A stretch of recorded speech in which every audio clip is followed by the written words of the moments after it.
Dito naman ay mga wall design nila, mga PVC wall panel, maraming pagpipiliang kulay mula sa wood grain texture hanggang sa makintab na itsurang bato. Ito akala mo travertine stone, no? Ito ay flexible stone veneer. It's made of real stone pa din pero napakanipis niya, and using the new technology, it glued with fiberglass o cotton backing sa ilalim kaya siya nafu-fold.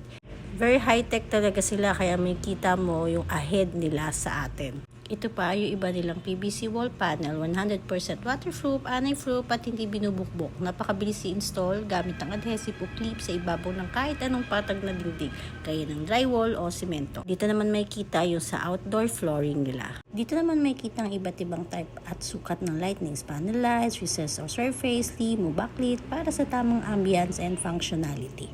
Iba't iba't design para sa iyong final interior layout.